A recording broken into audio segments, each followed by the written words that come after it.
সুবহানাল্লাহ, আলহামদুলিল্লাহ, লা ইলাহা ইল্লাল্লাহ, আল্লাহু আকবার। পড়েন সুবহানাল্লাহ, আলহামদুলিল্লাহ, লা ইলাহা ইল্লাল্লাহ, আল্লাহু আকবার।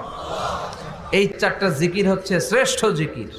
শ্রেষ্ঠ তো শ্রেষ্ঠই তো পাইছেন, আর এদিক ওদিক তাকান কেন? পড়েন ইচ্ছে মতো। এই চারটা জিকির একসাথে মিলিয়েও পড়া যায়, আলাদা করেও পড়া যায়। আবার বিষ্ণুই বললেন, মিজানের পাল্লা ভারী করতে চাও, ফাআম্মা মান সাকুলাত মাওয়াজিনুহু ফাহুয়া ফি আইশাতির রাদিয়া। মিজানের পাল্লা যারা ভারী করতে চাও তারা দুইটা জিকির করবা, সুবহানাল্লাহি ওয়া বিহামদিহি, সুবহানাল্লাহিল আযীম। এই দুইটা শব্দ কালিমাতান হাবিবাতান ইলার রহমান, আল্লাহর কাছে খুব প্রিয়। সাকিলাতানি ফিল লিসান, এই জিহ্বার মধ্যে এই শব্দ দুইটা উচ্চারণে খুব সহজ, খুব পাতলা।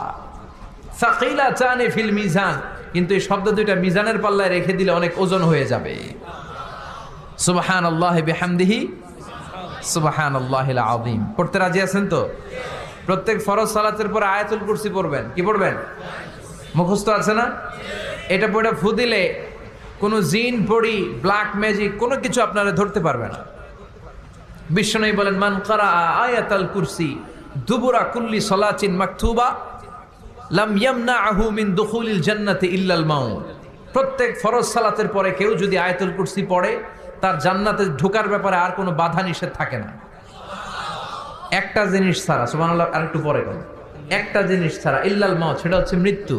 লোকটা মরে না তাই জান্নাতে যায় না, মরলেই জান্নাতি। এবার সুবহানাল্লাহ।